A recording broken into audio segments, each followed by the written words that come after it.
ऐसे में आपका एक इंटरव्यू हमने देखा जिसमें मनीष कश्यप को लेकर के आप काफ़ी कुछ बोल रहे थे।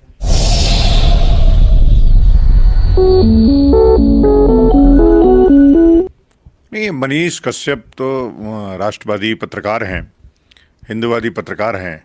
उनका संरक्षण मेरा कर्तव्य है। और जिस प्रकार से उनके सत्ता का जो आक्रोश है, सत्ता का जो दमन है, वो झेलना पड़ा है, झेलना पड़ रहा है, उनके परिवार को झेलना पड़ रहा है। तो ये समय है जब हम जैसे हिंदुवादी लोगों को, राष्ट्रवादी लोगों को उनके साथ खड़े होना चाहिए।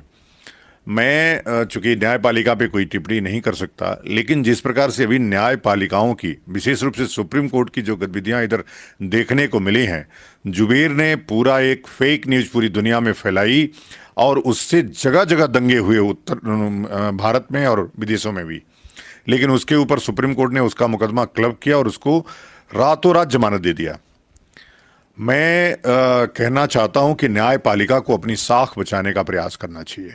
मनीष कश्यप के मैटर में चूंकि तमिलनाडु के वकील कपिल सिब्बल हैं और कपिल सिब्बल की बहुत चलती है सुप्रीम कोर्ट में, मैं जानता हूं, और जिसको वो कह देते हैं वो जेल में रहता है। मनीष कश्यप के लिए कपिल सिब्बल ने बैटिंग की है, कपिल सिब्बल ने पूरी फील्डिंग सजाई है। तो चूंकि कपिल सिब्बल का मुकाबला हम जैसे लोगों से होगा, तभी वह मुकदमा मनीष कश्यप जीत पाएंगे। की बात इसलिए कह रहा हूं कि मनीष कश्यप के ऊपर जो केस है वो एकदम बोगस है, फर्जी है, और ऐसे मामले में मजिस्ट्रेट जमानत दे देता है। उसमें सुप्रीम कोर्ट ने चर्चा करने से मना कर दिया। तो निश्चित रूप से प्रश्न तो उठता है, इस लोकतंत्र में जनता से सर्वोपरि न सुप्रीम कोर्ट है, न प्रधानमंत्री है, न कोई है। जनता इस लोकतंत्र की सर्वोपरि है, क्योंकि जनता जनार्दन ही सब कुछ चुनता है।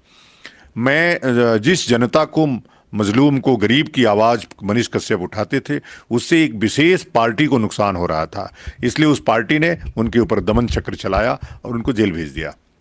मनीष कश्यप के लिए अब आप क्या करें, किस तरह का रुख अपनाएंगे जिससे मनीष के परिजनों को भी ढाढ़स मिले और उनके जो चाहने वाले हैं, जो लगातार ये इंतजार कर रहे हैं कि आखिरकार मनीष कश्यप कब बाहर आएंगे?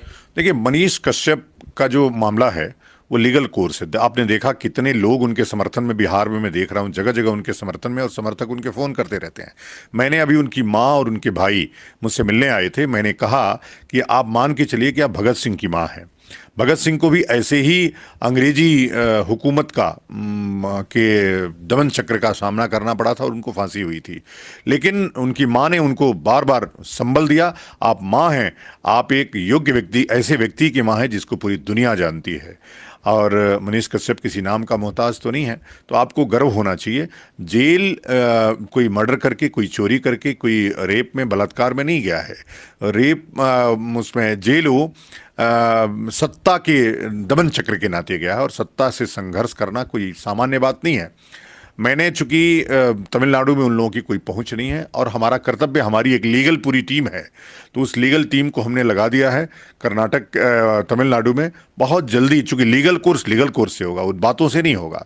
लीगल कोर्स हम पूरा कर रहे हैं, पिटीशन रेडी है। निश्चित रूप से 30 दिन के भीतर ही मनीष कश्यप बाहर होंगे। 30 दिन के भीतर मनीष कश्यप बाहर होंगे? हाँ, चूंकि यह 10-15 दिन इधर ही हाई कोर्ट जब तक खुला है तब तक हम बात कर सकते हैं। हम स्पीड कर रहे हैं कि बंद होने से पहले ही उनको बेल मिल जाए।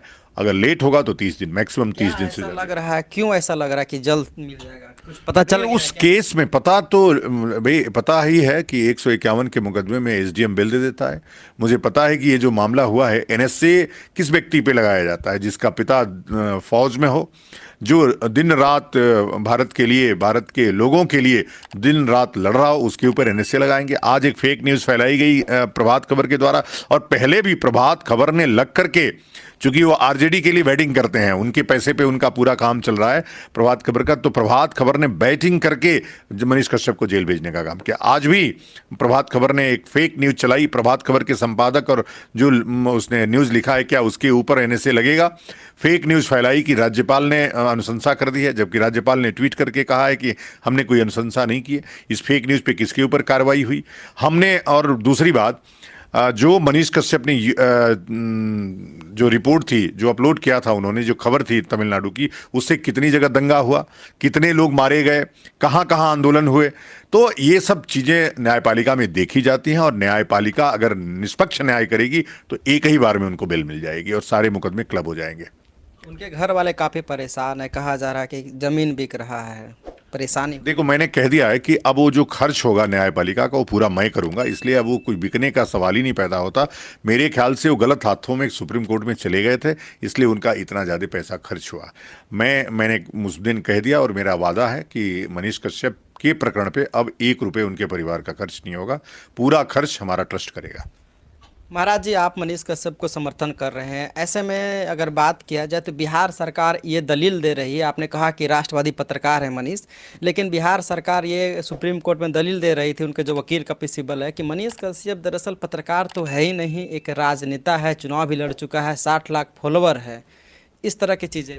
देखो, इस सोशल मीडिया के युग में अब अखबार तो सब कोई पढ़ता नहीं है, तो अखबार तो केवल अब दलाली का एक माध्यम रह गया है। अब जो देखते हैं लोग वो केवल सोशल मीडिया देखते हैं। तो सोशल मीडिया पे, यूट्यूब पे बड़े बड़े लोग काम कर रहे हैं, तमाम बाबा लोग काम कर रहे हैं जिनके 5 मिलियन 10 मिलियन फॉलोवर है। तो क्या करेंगे, वो फॉलोवर नहीं है। समस्याओं को उठाने के लिए ही सोशल मीडिया बनी है और समस्याएं उठा रहे हैं। वो कभी दावा भी नहीं करते कि मैं कोई बहुत ट्रेंड पत्रकार हूं। और पत्रकारिता करने वाले जितने भी लोग हैं, मैं जानता हूं कि 10% लोग भी कोर्स नहीं किए हैं। जितने भी मालिक